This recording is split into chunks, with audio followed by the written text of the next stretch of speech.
Hello tech learners, it's day 8 of learning HTML। और आज की वीडियो जो है वो बहुत ही ज़्यादा इंटरेस्टिंग होने वाली है क्योंकि आज हम फॉर्म्स बनाने वाले हैं। अब जिन जिन को पता नहीं है फॉर्म्स क्या होते हैं, मैं उनको क्विक रिकैप दे देता हूँ।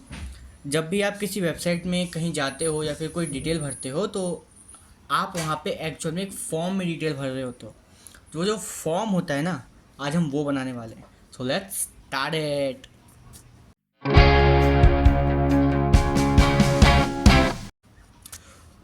वेल, लास्ट टाइम हमने बात की थी ऑर्डर्ड और अनऑर्डर्ड लिस्ट के बारे में, जिसके साथ हमने पढ़ा था टेबल को भी कि हम टेबल कैसे बनाते हैं। वेल, मुझे लगता है आप लोगों ने सोचा होगा कि भाई ये क्या टेबल है, इसमें तो कोई लाइन नहीं है ना रो नहीं है। वेल, एक सिंपल सी चीज़ ये होती है। एक्चुअल टेबल का मतलब होता है एक ऐसी जगह जहाँ पे जो भी आपने भरा हुआ है वो एकदम शांत स्वभाव में एकदम प्यार से लाइन वाइज है। अब जो एक्चुअल टेबल जैसे जो आप कह रहे हो कि हम मैं बनाऊंगा, वो मैं कब बनाऊंगा? जब मैं CSS ऐड करूंगा, क्योंकि जब CSS ऐड होगी ना तभी उसमें बॉर्डर लाइन क्रिएट होती है। तो आज मेन टॉपिक तो फॉर्म है, तो चलो फॉर्म से शुरू करते हैं। फॉर्म जो है ना वो बहुत लंबा बन सकता था, इसलिए मैंने पहले ही सब चीज़ की तैयारी करके रखी है। ये देखो, तो इसका मैं आपको बता देता हूँ क्या होता है, कैसे होता है। ये जो फॉर्म आप देख रहे हो ना, इसका एक सिंपल सा ये जो है ना फॉर्म, इसका एक टैग है। आप टैग डालोगे फॉर्म, वो आ जाएगा। अब उसमें एक्शन माने होता है कि वो कौन सी जगह होगी जहाँ पे रिकॉर्ड होगा। तो मैंने भाई हेवन रिकॉर्ड डॉट PHP पे डाल दिया। अब बाकी देखते हैं क्या होता है, कैसे होता है। अब यहाँ पे मैंने लिखा है लेबल। पर लेबल को जानने से पहले आप इसके बारे में जानो। ये जो चीज़ है ना, इसको कहते हैं डिवीजन टैग। अब डिवीजन टैग में क्या अंतर होता है? ट्वेल्व देखो, डिवीजन टैग और जो BR होता है, ये दोनों में बहुत अंतर होता है। आपका जो BR होता है वो क्या करता है, वो एक लाइन स्किप कर देता है।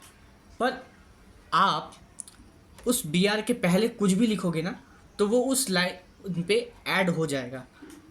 पर वहीं आप डिवीजन टैग है ना, तो डिवीजन टैग क्या करता है, पूरी रो को कैप्चर कर लेता है।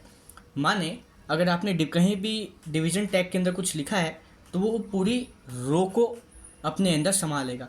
तो इसीलिए जो डिवीजन टैग है, आमतौर पे आपने देखा होगा, जैसे आप वेबसाइट में मान लो आपके पास कंप्यूटर है, लैपटॉप है, आप राइट क्लिक करो और फिर इंस्पेक्ट पे जाओगे तो आपको देखेगा बहुत सारे div div div div div div div div div करके बहुत सारे डिव मिलेंगे आपको। वो डिवीजन टैग होता है। और यही होते हैं जो वेबसाइट को बहुत अच्छे से सेपरेट करके रखते हैं। क्योंकि BR का क्या है ना, जैसे आप रीसेट मारोगे तो BR इतनी अच्छे से लोड नहीं कर पाएगा। वहीं जो डिवीजन टैग है, क्योंकि वो एक ब्लॉक है, ब्लॉक ही मान लो इसको, क्योंकि इसके अंदर कोई चीज़ है और वो काम कर रही है। बट BR क्या है, एक सेल्फ क्लोजिंग टैग है, माने शुरू होके ख़त्म हो गया। तो इसीलिए डिवीजन टैग का बहुत यूज़ होता है। अब यहाँ डिवीजन टैग के अंदर मैंने क्या लिखा है? मैंने लिखा है इनपुट। इनपुट का मतलब होता है कि यूज़र क्या डालेगा। तो इनपुट सिंपल सी चीज़ है। इनपुट है, उसके बाद उसका टाइप है, उसके बाद में उसका नेम है। नेम में आप कंफ्यूज हो जाओगे थोड़ा सा, मुझे पता है। तो टाइप से शुरू करते हैं। टाइप का मतलब होता है आपका जो भी यूज़र लिखेगा उसका टाइप क्या होगा। जैसे यहाँ पर टाइप टेक्स्ट है, यहाँ पर ईमेल है, यहाँ पर आपका डेट है और यहाँ पर चेक बॉक्स है। तो ये अलग अलग टाइप होते हैं। पर भैया, आप ID यहाँ लिखे हो पर यहाँ नहीं लिखे, यहाँ नहीं लिखे, यहाँ नहीं लिखे, ऐसा क्यों? तो एक सिंपल सी चीज़ मैं आपको बताता हूँ।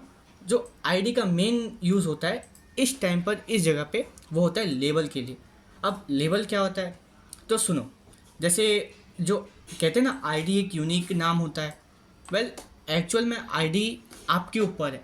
अगर आप उसको यूनिक बनाना चाहते हो तो ID यूनिक बन जाएगी। तो मेन चीज़ क्या होती है, जैसे आप लेबल लिखोगे तो लेबल क्या करता है, अगर आप इस स्पेसिफिक वर्ड को क्लिक करोगे वेबसाइट पे तो इस स्पेसिफिक वर्ड की जिस जहाँ भी ID बनी होगी वो उस जगह को चेक कर देगा। एग्जाम्पल के तौर पे चका का बूम बूम गो लाइव जाएंगे हम। और रुको यार, थोड़ा वेट करना पड़ता है इसके लिए, पता है। हम्म, ये देखो, अब जैसे सब कुछ लोड हो गया। अब यहाँ है, ये आप याद होगा नेम का ही लिखा था।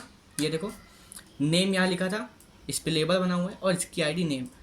अब जैसे ही मैं इस नेम पे क्लिक करूँगा, ये जो चेक बॉक्स है सिलेक्ट हो जाएगा। देखा? अपने आप ही ये चेकबॉक्स सिलेक्ट हो गया। अब अभी आपने लेबल के बारे में बता दिया, डिवीजन टैग के बारे में बता दिया, और कुछ पहले देखो, इसमें अलग अलग टाइप को अगर मैं समझाने बैठूँ तो बहुत टाइम लगेगा, इसलिए शॉर्ट में समझा देता हूँ। ईमेल का मतलब होता है कि वो स्पेसिफिक ईमेल को ही अपने अंदर एंटर लेगा, दूसरे ईमेल को एंटर नहीं लेगा। कैसे? पहले देखो, ईमेल का मेन पॉइंट क्या होता है, उसका नाम, उसमें खाली @ होता है, कोई दूसरा साइन नहीं होता, और .com, यही होता है मेन ईमेल में, और यही उसकी यूनिकनेस होती है। तो इसमें अगर आप मान लो कॉमा लगा दो या फिर क्वेश्चन मार्क लगा दो तो वो नहीं काम करेगा। तो इसलिए ये ईमेल की एक अलग टाइप बनाई गई। अब यहाँ आ गए हम डेट पे। ये डाटे नहीं है होता है कभी कभी, मेरे साथ भी हो जाता है, मैं भी कभी कभी से डाटे बोल देता हूँ, वैसे डेट है, ये डेट है। तो क्या होता है, डेट में सिंपल सा होता है, आपका एक कैलेंडर शो हो जाता है।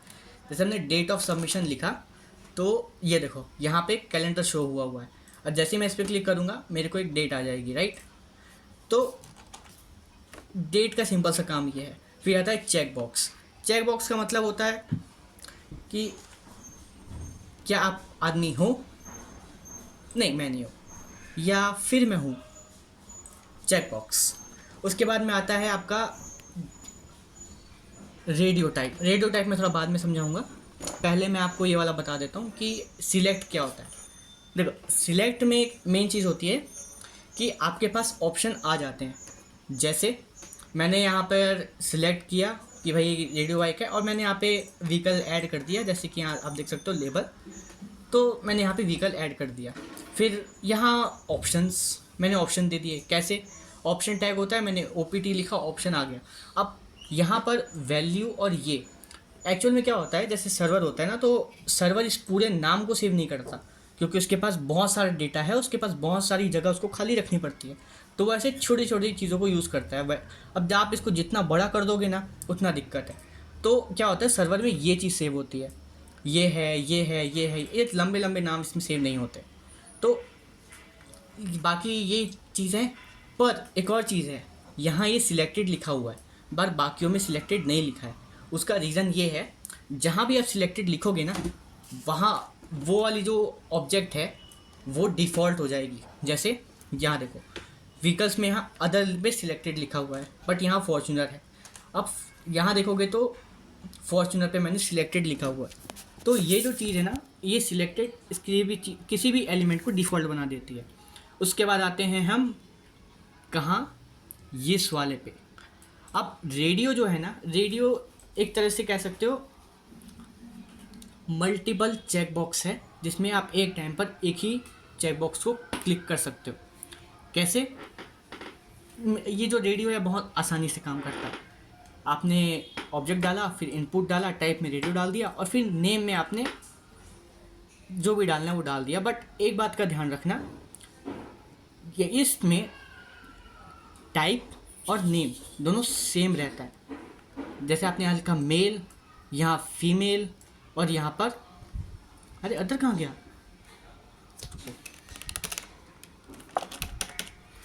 ये रहा अदर।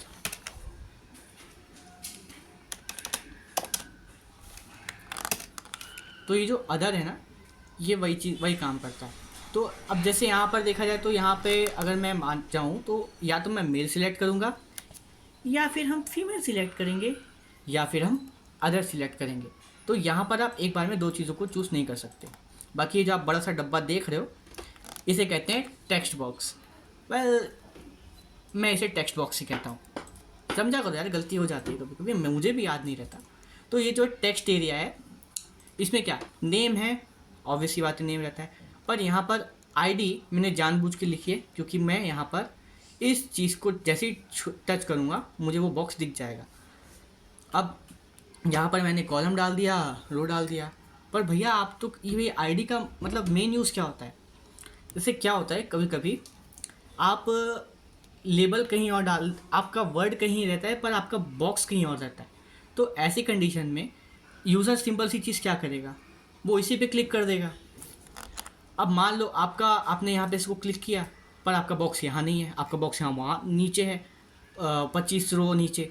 तो क्या करोगे, आप इस पर क्लिक करोगे, आप चेक बॉक्स पे डायरेक्ट हो जाओगे। तो इसलिए जैसे हम CSS ऐड करते जाएंगे ना, आपको पता लग जाएगा कि एक्चुअल में इसका मेन यूज़ क्या होता है। अब बाकी तो सब मैं आपको बता चुका हूँ, पर भैया आपने सबमिट के बारे में तो बताया ही नहीं, वो बटन जिससे सब कुछ सबमिट हो जाए। वेल उसका भी मैं बता देता हूँ, ये रहा वो बटन। ये जो है इसमें मेन दो चीज़ें यूज़ हुई हैं, पहला तो है सबमिट और दूसरा है रीसेट। रीसेट आपने बहुत कम जगह देखा होगा, कुछ कुछ जगहों पे ही ज़्यादा रीसेट यूज़ नहीं होते, बाकी हर जगह यूज़ होते हैं। तो जो सबमिट है, सबमिट मतलब टाइप इसका सबमिट है, बाकी आप यहाँ पर जो भी लिखोगे ना वैल्यू में, वो आपका उस बॉक्स में दिखाएगी। जैसे अभी क्या दिखा रहा है, सबमिट, पर अगर वहीं मैं यहाँ पे लिख दूँ सबमिट नाउ नो पाव नाउ, तो क्या दिखाएगा, इसको मैं कंट्रोल सेव कर देता हूँ और ये देखो ये सबमिट नाउ दिखा रहा है। तो यहाँ पे आप जो भी लिखोगे वो आपके उस बॉक्स के अंदर आएगा। बस बाकी फॉर्म इतना ही था, सब कुछ हो चुका है। मैंने लगभग 10 मिनट के अंदर सब कुछ बता दिया है, शायद, पता नहीं मुझे, पर ठीक है, जितना भी है ठीक है। बाकी अगर कोई डाउट हो ना, आप कमेंट में पूछ लो और मैं अपने हिसाब से समझाता हूँ। तो अगर आपको लग रहा है कि आप नहीं समझ पा रहे हो तो आप मुझे बता दो कि आपको कैसे समझ में आता है, क्योंकि मेरे पास अभी लिटरली कोई एक्सपीरियंस नहीं है। तो इसीलिए आई एम हेल्पफुल कि अगर आप मेरे को अपने समझने के तरीके के बारे में बताओगे। थैंक यू, सीखते रहो, जानते रहो, और क्या बोलूँ यार, मैं भूल गया।